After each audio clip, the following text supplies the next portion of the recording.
So our last award is the President's Award, and I get to choose this award. Nobody else has any input.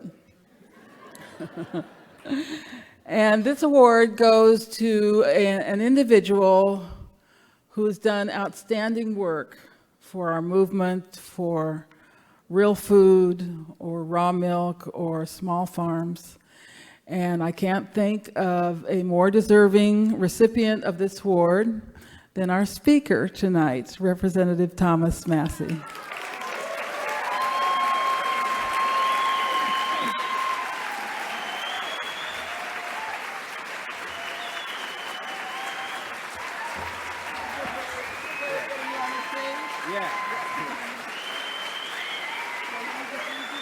Okay, I left my speech down there. Okay, go get it. Okay.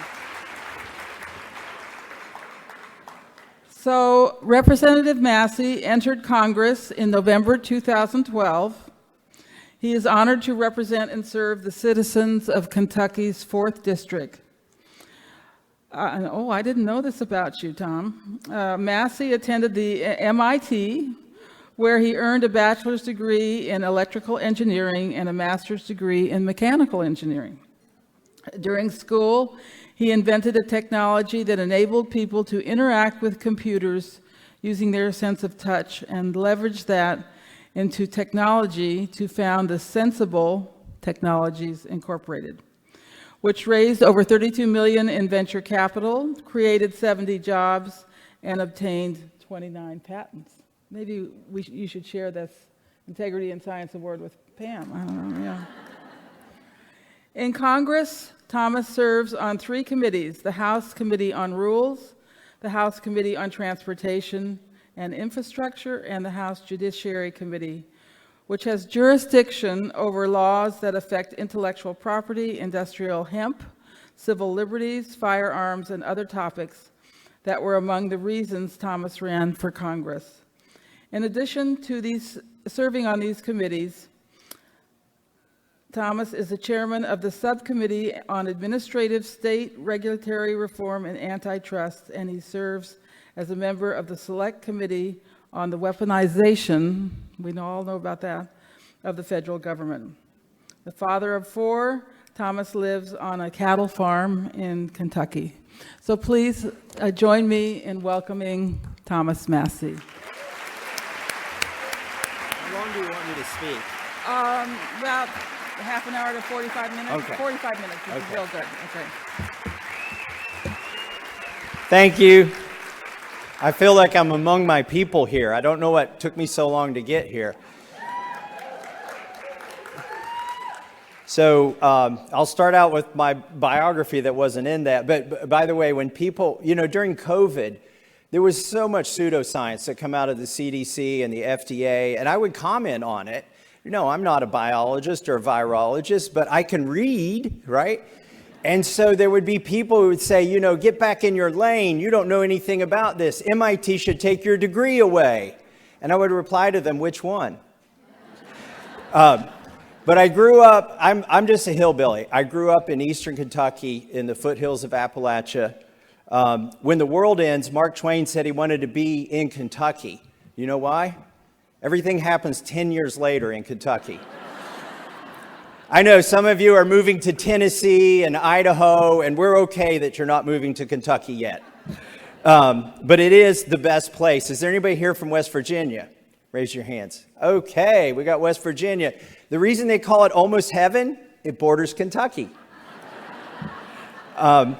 When I grew up I grew up in the county seat, right, which is the biggest city in the county. It had 1,900 people. It was high school before I saw a shopping mall. And so I was bored out of my mind growing up. And my mom had a big cowbell outside the house, and we could go in the woods all day and play. But if we heard the cowbell, we had to come back out of the woods and come home. So that's the kind of existence I grew up with. And my grandparents, my papaw raised sorghum cane and made sorghum molasses and butchered hogs. And my mamaw, on my mom's side, she was always canning, like my mom was canning with her. So I just grew up thinking people raised their own food and saved their own food and did those sort of things. I didn't know any better. But I was bored, so I took things apart. I took apart all my mom's appliances and clocks and radios and things like that. And then about the 4th grade, I started putting them back together. But I started building robots out of these things. And this was in the 1980s. There were no robot kits. So I had to find it and make it out of junk. And I started winning science fairs. And this was my ticket out of Appalachia. I actually made it to the International Science Fair as a freshman in high school and won an award from NASA there and realized, whoa, engineering could be lucrative. And so I started doing that. And then I wanted to go to this school I'd only ever read about, never visited the campus. I saw it on TV a few times. You could go to the library and read about it. It was called MIT. And I really wanted to go, and I applied. I got accepted and figured out a way to pay for it. And the first day I was in Cambridge, Massachusetts. That was the orientation week. And I went through my first crosswalk in Cambridge, which is right next to Boston, and a car honked at me, like the little toot that I'd heard for 18 years of my life. So obviously it was somebody who knew me. So I waved. I thought, wow, I've been in Boston for like 8 hours and already run into somebody from Kentucky. And I was like, who is that? And they were waving back with one finger at me. By the way, my high school sweetheart, who passed away this summer, she also went to MIT. So we were the first 2 kids from that public school to ever go to MIT. And she was there.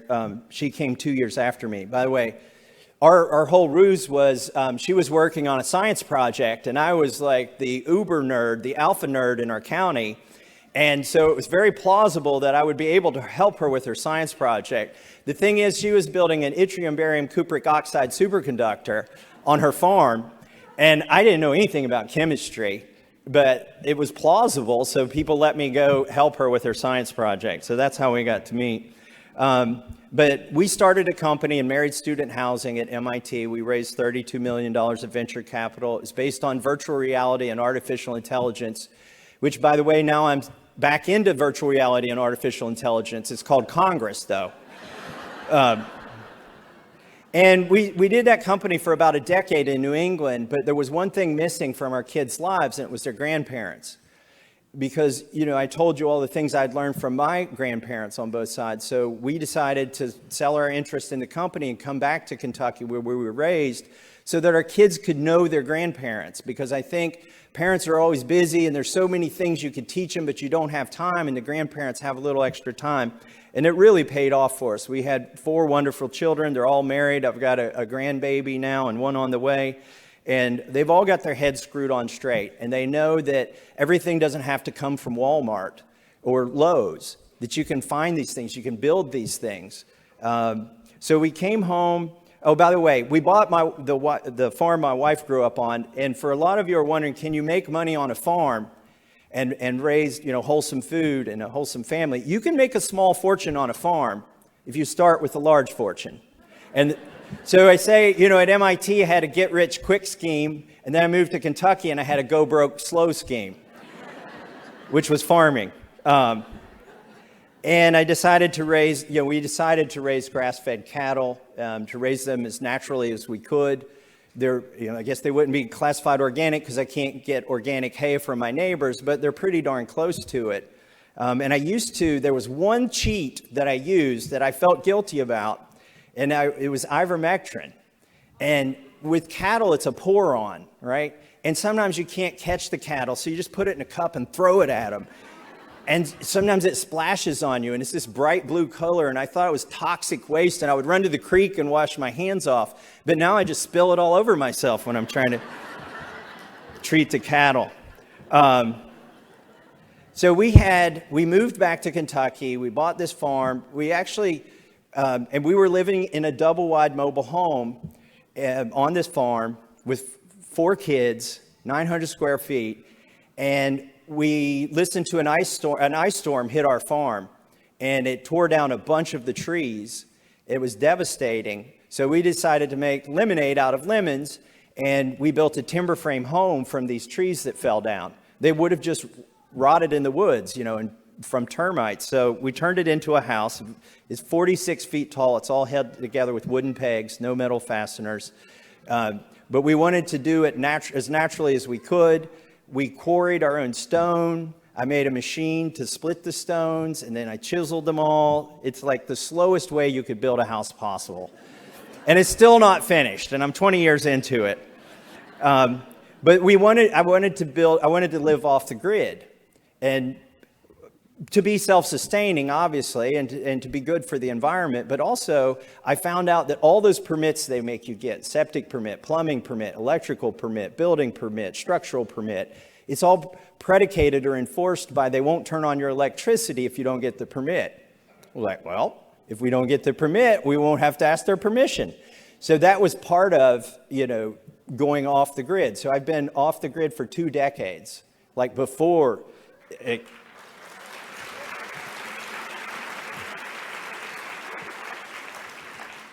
And the batteries are the hardest part of the system. They crapped out at 11 years. They had a 10-year warranty, so of course they failed at 11 years. And I'm like, well, I'm not doing that again. These are nasty lead-acid batteries, so I tried to find some lithium batteries. Elon wouldn't sell me a Powerwall because I was off the grid. So I went to Georgia and bought a wrecked Model S Tesla and took the battery out of it and rewired it into our house. And it's been running for 7 years, every second of every day. So I upcycled it. And then, so I like inventing things on the farm. Does anybody here know what a chicken tractor is? Raise your hand if you know. Okay, you know what a chicken tractor is. It's basically sort of a cage with no bottom. And the cage isn't to punish the chickens, it's to keep the coyotes and the hawks from eating them, okay?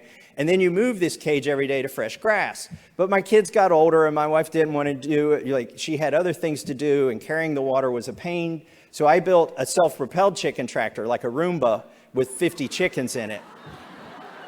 And could you start the first video? So it runs on a solar panel the size of a sheet of paper, but I figured out a way, a solar panel that big could move like a 300-pound structure. Here it is. It catches rainwater from the roof, and these are meat birds in there. After 8 weeks, they go to freezer camp. These are like 5 or 6 weeks old, and they're drinking the rainwater, so you don't have to carry water to it. And then you'll see, as it goes on, you'll see there's a wire around it, a 4,000-volt wire, that keeps the raccoons from reaching under there and pulling a leg off these chickens. If you've raised chickens before without any protection, you realize raccoons can get to them. So this is the chicken tractor. You can see the wire around it.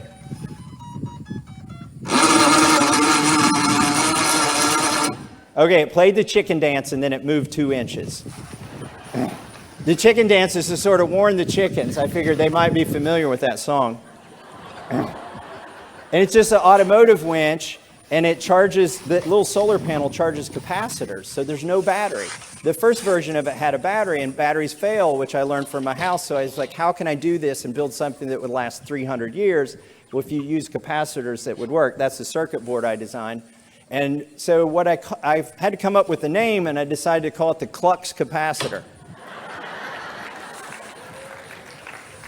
So that's one of the things that and you can see the little solar panel on top. That little solar panel moves the whole thing because it charges for 10 minutes and then it moves for 2 seconds. So it's...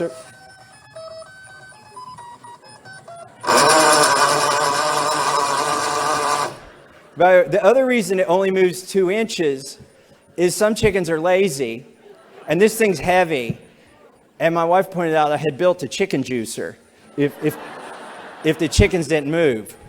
So it only moves 2 inches at a time. So that's the Klux capacitor. This is one of my inventions.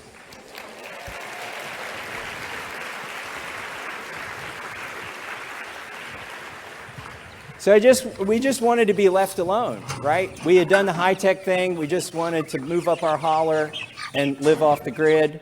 And but then my local government started doing things. Number one, the conservation group, which is supposed to help farmers, but they were taking all the grants and giving it to the people who were on the board of the conservation group, not to the farmers who needed them. And when I confronted them with this, they said, well, we can't get anybody to take these grants. And so we got to spend the money on somebody, or else the federal government won't give it to us. So they kept taking their own grants. And so they wanted to have a tax on the local property tax. They had to actually, to fund themselves, they had to take money from the local government, and the government had to give it to them, elected officials. Well, they didn't want to have to depend on elected officials for their revenue. So they were about to get a new tax on our tax bill, this conservation district, so they could fund themselves. And I fought that. I pointed out how many scholarships you could fund with that money, and that who you were taxing in our county was actually farmers. And so you're going to make it harder to farm, and then concentrate the money, and then let these guys give it out who have a bad, history of giving out the money fairly. So I wrote a letter to the editor, right? I was not elected to anything. I went and saw the county judge executive, and I said, look, if you insist on doing this, I've got to write a letter to the editor. And he patted me on the head and laughed. And he's like, yeah, you go ahead.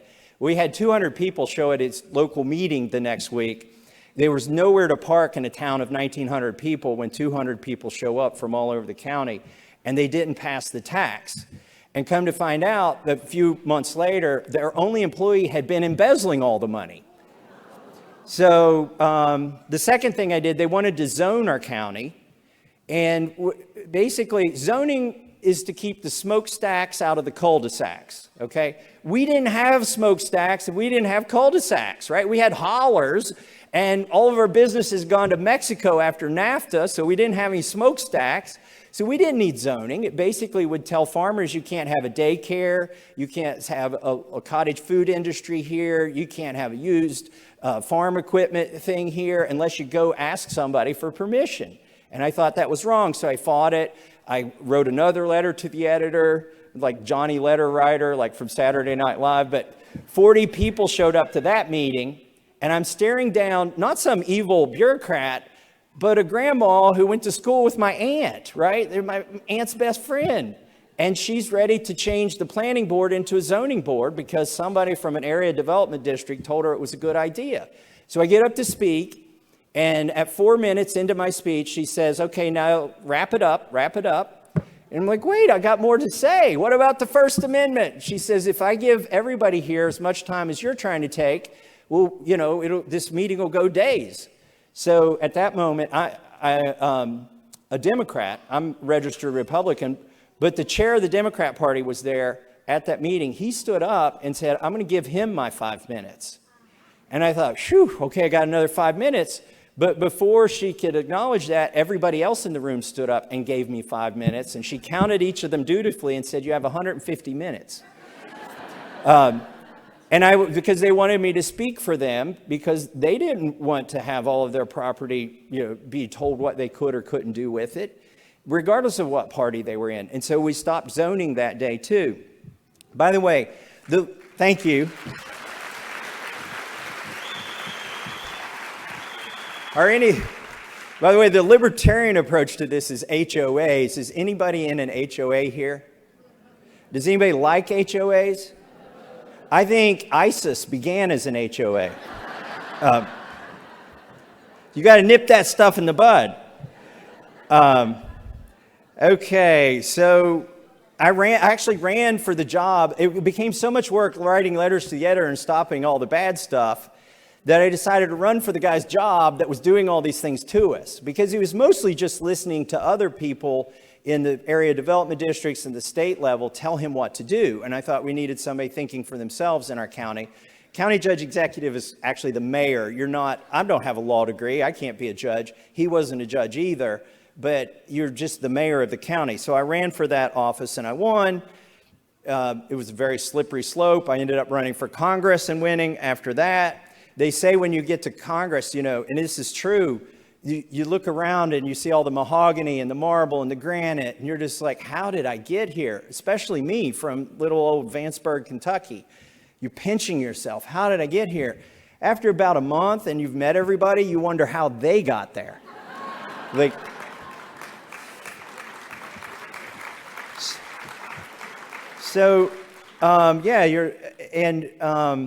So I got there. I'll tell you a quick story to tell you that I don't, maybe after this story you'll know that I don't go along to get along. So during COVID, this was in March of 2020. I think you all probably can remember back then. It was during the 15 days to slow the spread.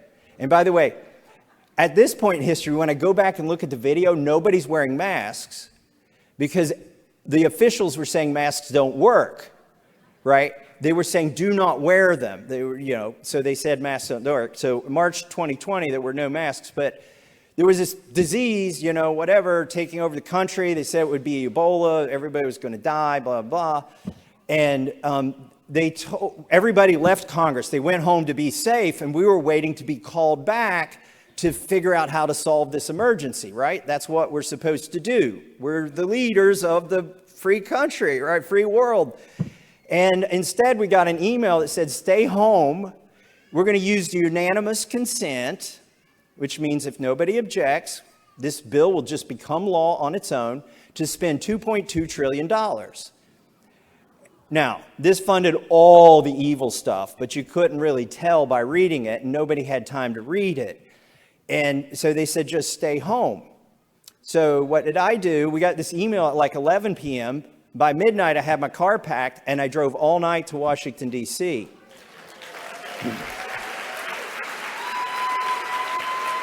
I got there before they could open the floor of the House and pass it by unanimous consent and just smiled. And I said, I don't think so. And they said, you're really going to make us do this? And I said, yeah, I'm going to object. So they had to call everybody back to Congress. The airports had been shut down. The interstates to get there were flashing, get off the road. When I drove through West Virginia, I had to stop. The fourth gas station I stopped at wasn't even open, but I was able to use my credit card in the pump to buy gas. Otherwise, I would have run out of gas going to Washington, D.C. The whole ever-loving country was losing its ever-loving mind. And so they were flying like Delta commercial flights from California that had 2 passengers, and they were both Congress people, right? So it took them 48 hours to assemble Congress. They were not happy with me. CNN called me the most hated person in Washington, D.C. I know. Wait. I know why you're clapping. Because CNN got the news right. I was the most hated person. I had people walking up to me saying, my parents live with me. And I'm going to get COVID, I'm going to go home, and they're going to die from it. And the blood's going to be on your hands. And these were Republicans coming up to me. And I said, what about the kid at Kroger's who brought your groceries out yesterday to you? He lives with his parents. Like, you're asking farmers to work, you're asking the grocery store bagger to work, nurses to work, these truck drivers to work, the Amazon delivery people to work, and you make $174,000 a year, you have free health care, and you think you shouldn't work? Give me a break.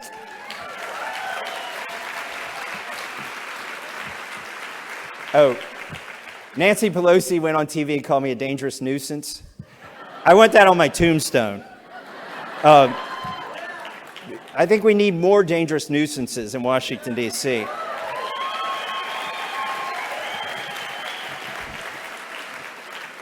But maybe, and by the way, this may be the last time I tell the story I'm going to tell you, because I have to retire it after tonight. But I will tell it tonight. I think I have a statute of limitations. I'm sitting on the floor ready to make the motion. They've assembled Congress. I'm making sure they don't do a quarterback sneak. There's 4 hours of debate. I forced them to debate 4 hours. They wouldn't yield me 30 seconds. They said, oh, we didn't know you want to speak on this bill. Why do you think your ass is here? Anyways, so I'm sitting there watching like a hawk. I'm looking at my best friends. I'm like, hey, if I go to the bathroom, can you man the microphone and make the objection when they try? Nope, nobody in Congress would do it. No Republican, no Democrat. So I'm sitting there and my phone rings and I look at it and it's like 202-000-000000. I'm like, oh, that's Trump. We'll let that one go to voicemail. Because he wasn't happy. So it went to voicemail. And then I checked my voicemail. You're not allowed to talk on the phone on the floor of the house. And I listened to it. No message. Oh, must be good. We'll call him tomorrow.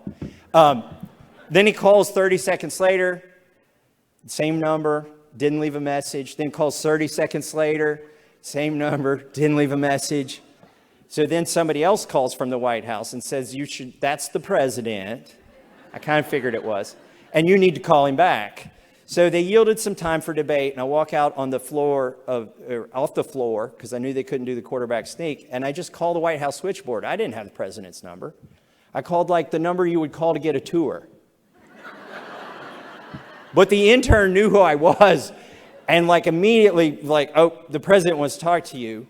So Trump came on the line, and he goes, I'm coming at you like you've never seen.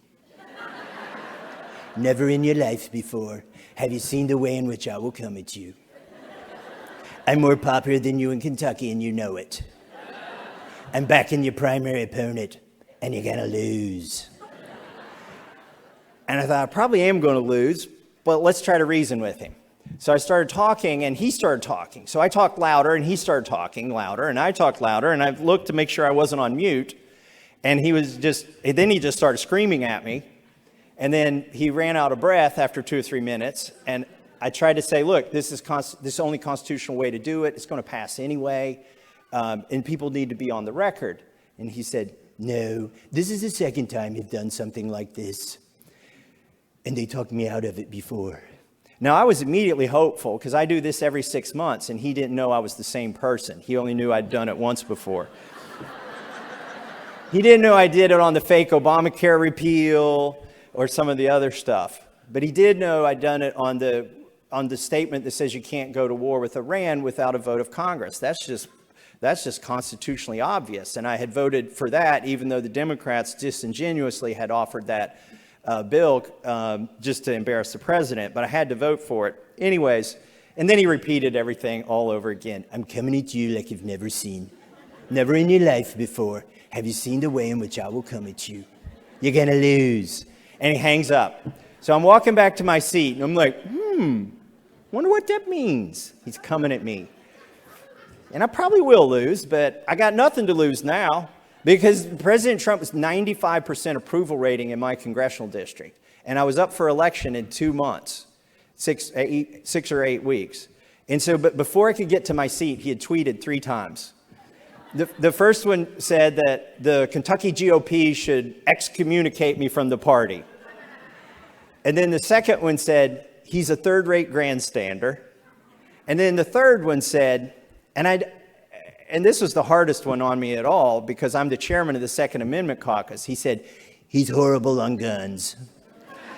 So I sit back to my seat, and I'm like, I went ahead and made the motion, obviously had nothing to lose. Forced them all to vote. They hated me for breathing air. I walk out of the chamber, a few hours later, and the media just mobs me. And I'm trying to get back to my wife's SUV that I've been sleeping in for 3 days. I was eating, I know, plug your ears. I had to eat something. I was eating those pretzels with peanut butter in the middle for 3 days. I did have some canned beef that my wife had canned for protein. But so I'm going back to my car, and they were shooting questions at me. What do you have to say for yourself? Your own president just called you a third-rate grandstander. I slowed my gait, and I looked back at him. I said, I was offended by that. I'm at least second-rate. So that just gives you a flavor that I don't go along to get along.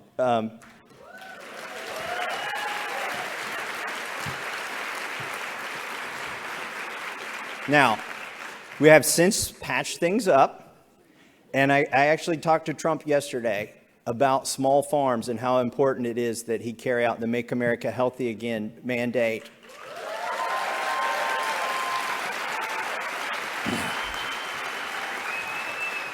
Okay, let's talk about policy. First of all, be careful what you ask for. All right, in Kentucky, the University of Kentucky got this grant to buy local food, right? Local food products, and it was for their cafeterias. They wanted the college kids to be healthy. Guess what they spent it on? This is a public record. It's worse than you can ever imagine. There's a local bottling plant in Kentucky that makes Pepsi.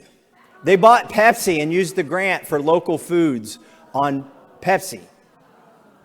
And the miracle is they got caught, right? Like, how much of that is going on? So the answer to your prayers is not the government to subsidize something, okay?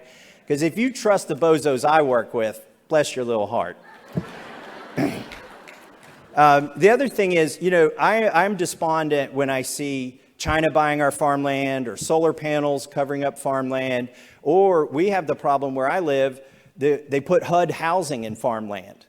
And so farmers are competing, the price of farmland goes up because they're putting this HUD housing there.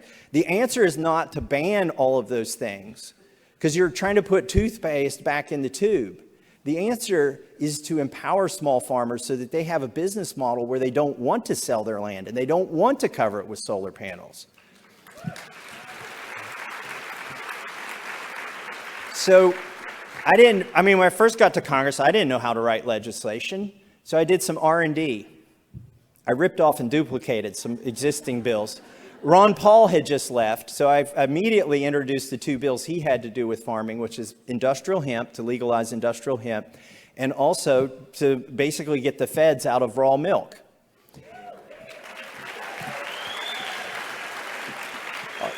By the way, and I was able, working with a Democrat who's now a governor of Colorado, Jared Polis, we were able to get the industrial hemp in the Farm Bill in 2014 and get that passed. So that's like the legal basis for all the hemp that's being grown in the country now, was from that effort. By the way, Jared Polis, he found out I was in Denver doing a fundraiser for another Republican, and he's a Democrat, but he said, why don't we get a local restaurant, get them to open up, and we'll eat all this food that's not inspected, it's not legal. I'm like, all right, I'll bring the steaks, and you get the milk, and we had all of these things, backyard chicken, eggs, and stuff. So we actually got a restaurant that would open up and let us cook all that stuff back there. And we got Channel 9 News in Denver to show up, and we were having this great meal. It was awesome, and we made a splash for food freedom. And I'm walking out of there, and I'm like, my tummy started rumbling a little bit. I was like, oh my gosh, what if I get sick? So I called up Jared Polis, and I'm like, Jared, if you get sick, do what I'm going to do. He says, what's that? I said, go to a veterinarian. By the way, the veterinarian probably do a better job, but we did not get sick. I felt healthier than I ever did, but I just had that one little doubt, like, what if I did get sick? I would set all of you back 10 years in your effort, right? Because it was kind of like going out on the high wire. When I introduced the raw milk bill, all the industrial milk people came after me, the trade journals and everything. And my wife had Google alerts on her phone, and so it was popping up saying, Congressman Massie is going to kill so many people, and there won't be enough hospital rooms to deal with the sick children that the raw milk will cause. Like, all these apocryphal stories are coming out.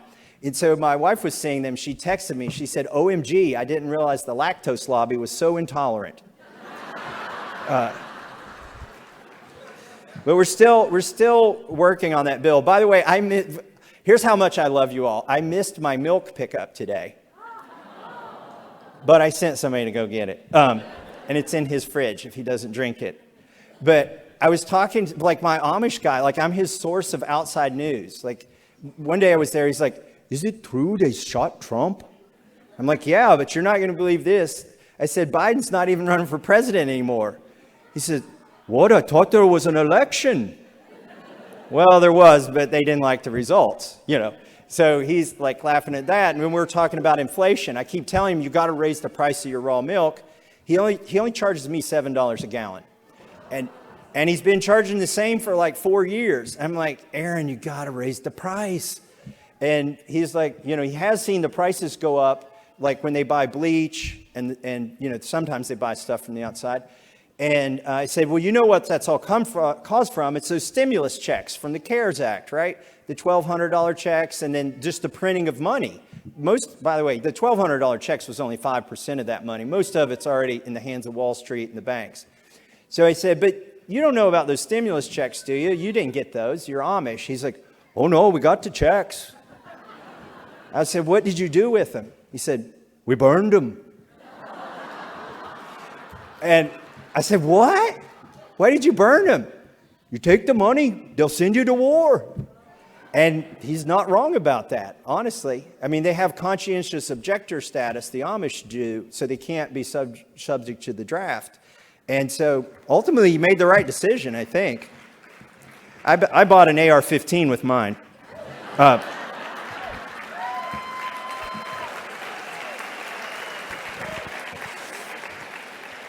Okay, let me tell you, I've got to speed up my speech. Okay, I don't have to. So I had breakfast with Antonin Scalia, former Supreme Court Justice, before he passed away. And this was when John Boehner was Speaker of the House. Republicans had the majority, and Barack Obama was the president. And it seemed like the executive branch was so strong, like we couldn't get anything done. And we had the majority. We had 29-seat majority. And Boehner had fooled all my colleagues into thinking that's just the way it had to be. So they called Scalia over to the Capitol Hill Club, and we had breakfast with him. And he gets done eating, he sets down his fork, and the topic was supposed to be restoring constitutional balance of government. And Scalia looked at the topic and he threw the paper down. He said, "I'm not going to speak on this." And the room kind of got quiet. He's like, "This isn't my job. All I do is decide has somebody been harmed, and what's the remedy." Now, occasionally we interpret the constitutionality of bills, but it's not my job to referee fights between you and the executive. And oh, by the way, you're the most powerful branch of government. I love this. Like, our favorite Supreme Court justice is lecturing Republicans. He said, you got every tool you need in the Constitution to stop the president and his cabinet. And one of my colleagues just wasn't getting it. He said, "But impeachment is so hard. You got to get 2/3 vote in the Senate. We've never pulled off an impeachment." And Scalia said, "I'm not talking about impeachment. You guys have the majority and you're funding everything the president does. Quit funding it if you don't like it." So I've taken that to heart. In the last year, I've forced 3 votes. Through a twist of fate, I got on the Rules Committee, which is the committee that decides which amendments get a vote on the floor of the House. So I forced votes on 3 different things. One was electronic animal ID.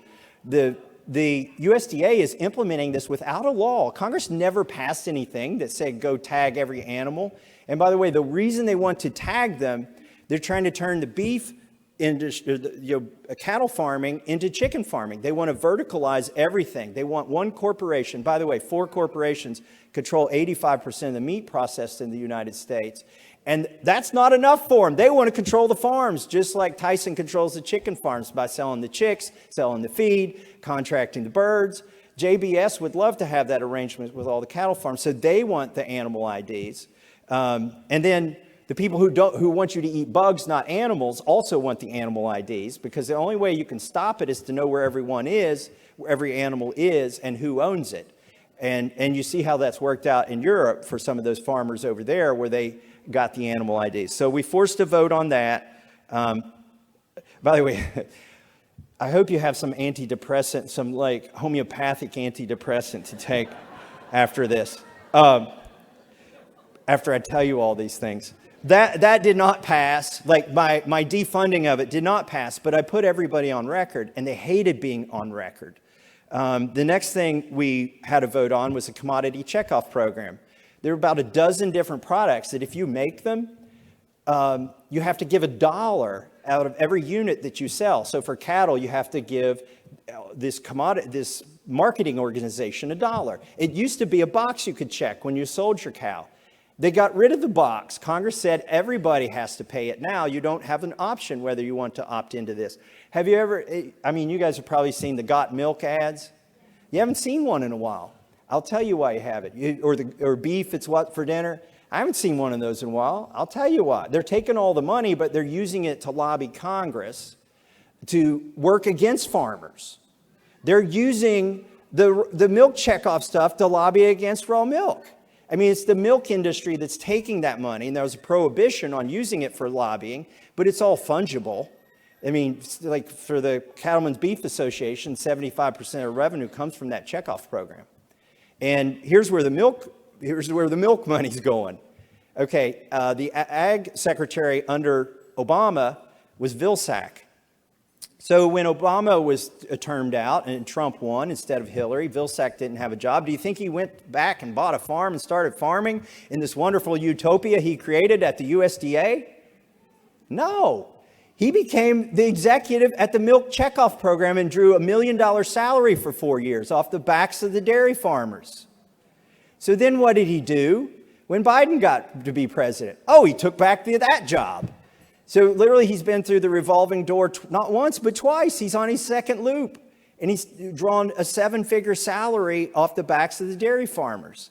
So we forced a vote on that. We lost. Now here's one I did succeed on. I found out that people come to me and with what seem like conspiracy theories. And then I dig into them. And I'm like, oh my gosh, we are funding all of these things, right? What's the difference between a conspiracy theory and the truth? 6 months. I knew you all would know that. So they were like, oh, they're funding transgenic edible plant vaccines. I'm like, no, that's science fiction. Your scare tactics won't work here. And I dig into it. I'm like, my gosh, we are. And not just one department. It's USDA, it's National Science Foundation, it's FDA. They're all funding like little projects to put vaccines in food. And then I go back and look at the history of this. They had a vaccine they were growing in corn to stop diarrhea in hogs.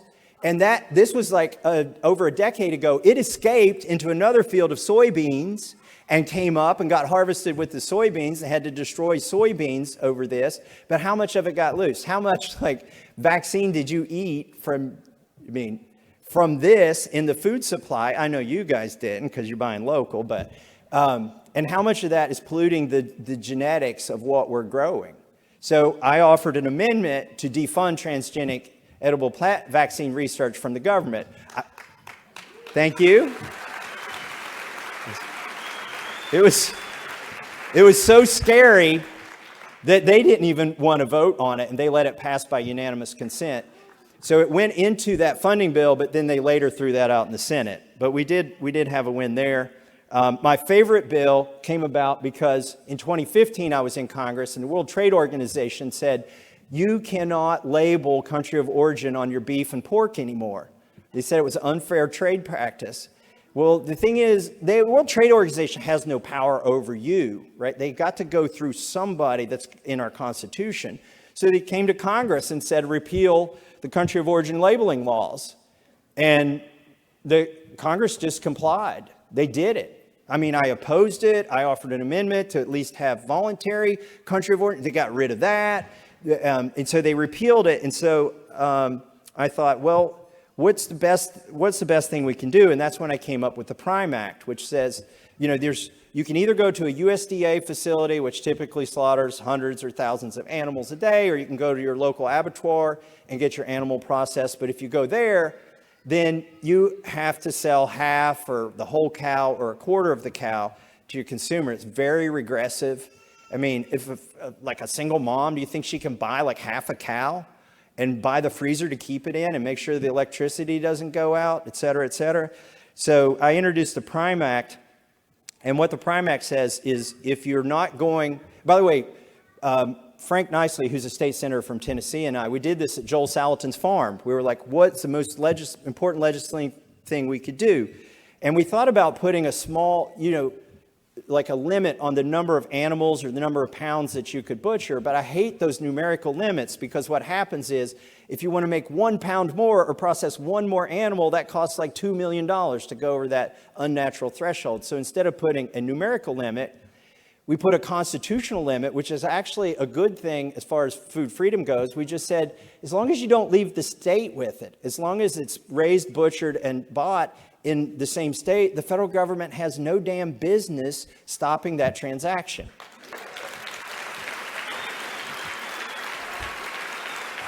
So, and to get a bill passed, it has to pass the House and the Senate, so I needed a Senate version. And my Senator Rand Paul was happy to oblige, but I said, Rand, your name is not the name I want on this bill.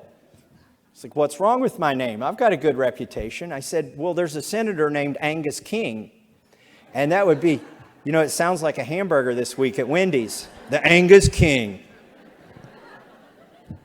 Half a pound of commingled 1,000 animals, delicious fat dripping in the broiler. No, the Angus King is a senator, not a burger. And he agreed to sponsor the Prime Act in the Senate. So we got a Senate sponsor. One other, man, how much more time do I have? Okay, 10 minutes. Okay. One more bill I want to tell you about. This has nothing to do with farming, but I think it does have something to do with everything. When Trump was president the first time, when he went to he nominated Betsy DeVos to be the Secretary of Education. And everybody went nuts. They were calling my office and talking to my staff and telling them, do something, stop Betsy DeVos. And my staff had to give them a little constitutional primer and say, look, he's in the House, not the Senate. He doesn't vote on confirmations. And they would say, that's just an excuse. We know he could stop Betsy DeVos. Tell him to do something. So I went back to my office and I wrote a one-sentence bill. The Department of Education shall terminate on December 31st, 2017. And now when they called up to complain about Betsy DeVos, we said, well, we're doing everything we can to stop her. We're trying to eliminate her job. And they didn't know what to say at that point. And they said, yeah, we don't think the President of the United States or his appointees should decide how or what your children learn. And they were dumbfounded. Yeah. And I don't care who the president is. It should be parents. It should be parents and local school boards who are deciding that, not some far off. By the way, Department of Education has 4,000 employees making $100,000 a year. All that money could be used for teachers. Imagine if it was.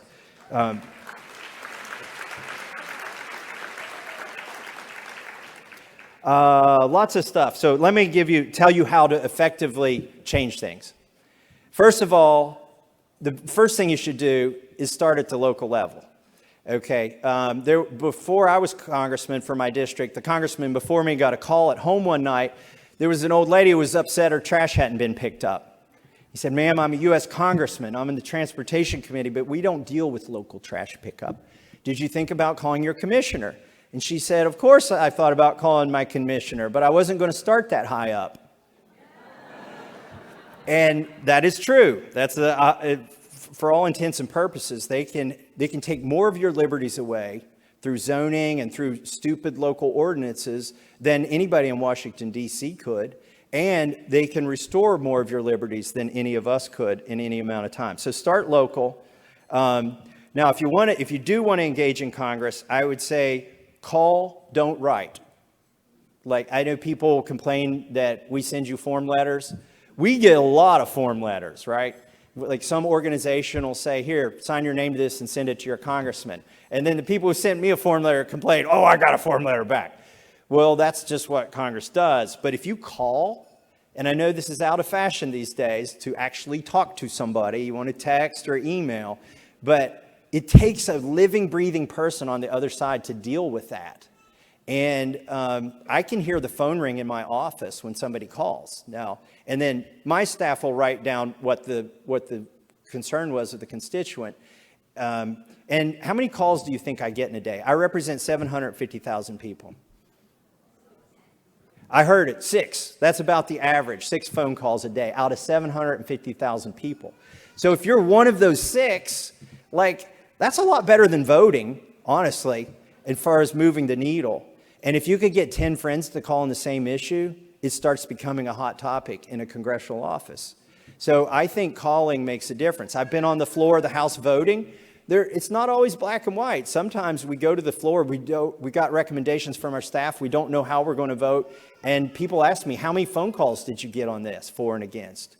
So I think phone calls do matter, so make phone calls. Now I'm going to give you a top secret hint if you do want to make a phone call and you want to get past the receptionist or the intern. So what you should do is when you call, and don't give this secret out, and don't do this if you're mad, and only do this if you're knowledgeable on the topic. When you call that first person, say, who handles legislative affairs for farm policy? And what that intern will do is like, this person is not going to yell at me if I forward them to the legislative assistant who handles farm policy, ag policy. So they will be glad to send you to the next person. Now you've moved one step up, and you're only one step from the congressman, because now you're probably talking to the person who has to read the bills that the congressman's going to vote on.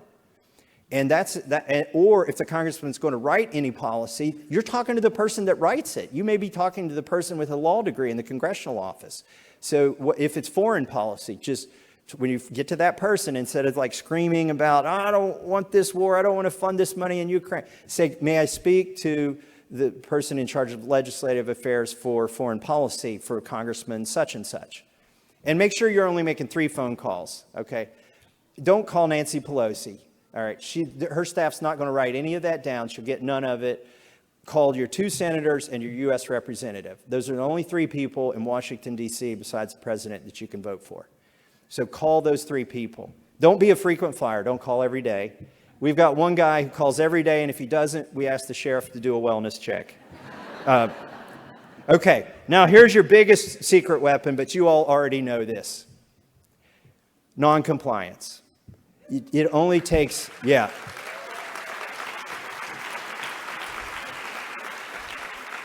It takes 51% of you to change who the elected official is. It only takes about 10 or 15% of you just not to comply. They cannot arrest all of you. And the only thing better than non-compliance is open and notorious non-compliance, right? If you can afford to do it.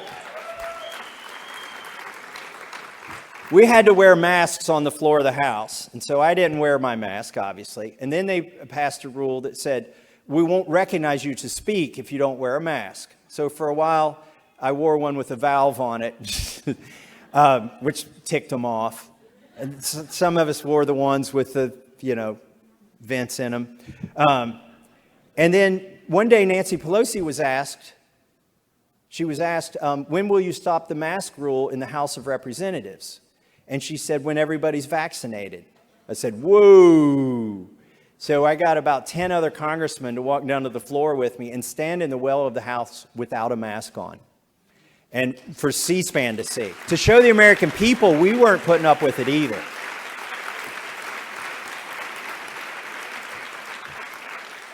Now, she fined me, reduced my salary. I brought a lawsuit against Pelosi, went from the district to the circuit. We had to get venue in D.C. They're a bunch of communists.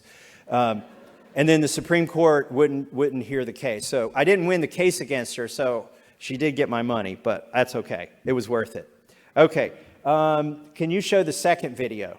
So what I'm wearing tonight up here on my lapel is a debt badge.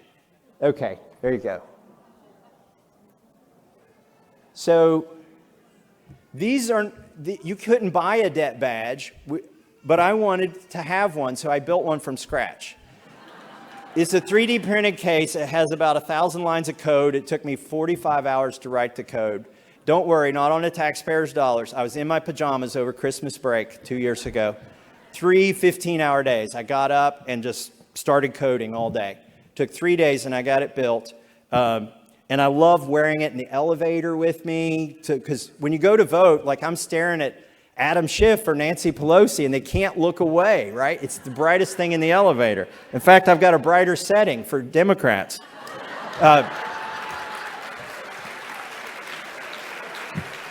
And I've been asked,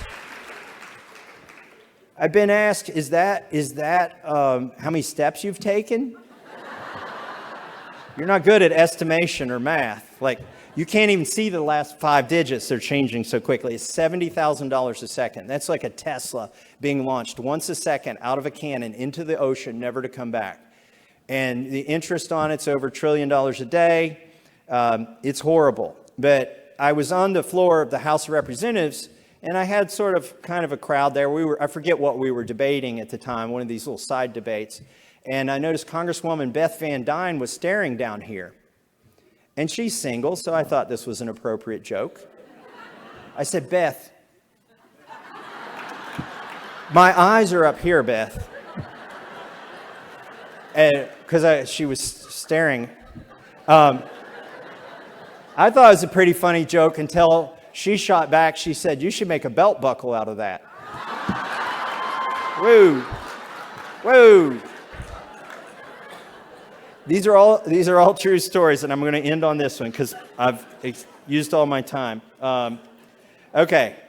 The way we vote in Congress is we each have a voting card. So there's 435 of these. There are 6 other delegates from Guam, Puerto Rico, Washington, D.C. that don't have voting cards, but they can introduce bills. But there are only 435 of these voting cards. And this card doesn't belong to me. It belongs to 750,000 people in Kentucky. So I don't show up on the first day of Congress and give it to the whip or to the speaker or to the party. I don't even give it to the Freedom Caucus. I'm not in the Freedom Caucus. Their proposal was, join us. We need 40 people that will come down here and fight to do the right thing. We'll vote and we'll decide when to stage our fights. And I said, no, you don't need 40 people. You need 39. Because I'll be down here doing it no matter what. And if you all want to join me, come on down. But this card, you put it in a machine. It's electronic. It's got some kind of chip in it. And then you press a button that says yay or nay. I've argued they should be labeled spend and don't spend. And they're red and green in case you got to Congress and can't read. But most of us keep these in our wallet. And one day at the restaurant, I was like, I'll treat. It's on me, guys. I pull out what I thought was my credit card and gave it to the waitress. And she tried to swipe it. She tried to chip it. She tried to tap it.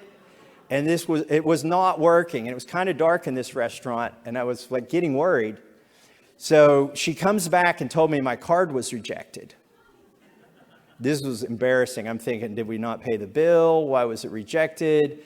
I said, why was it rejected? And she showed me my voting card. By the way, it has my picture on it. Imagine that. I have to use ID and you don't. But anyways, she shows me the card and says, sir, this card has already got $35 trillion on it. Thank you and God bless.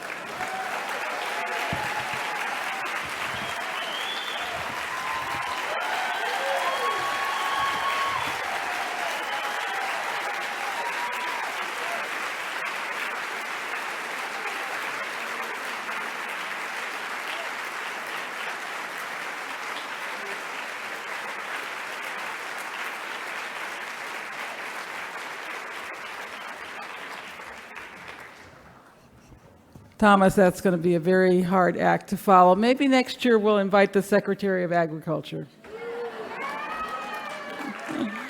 All right, it's been a fun evening. Get some sleep, and we'll see you in the morning.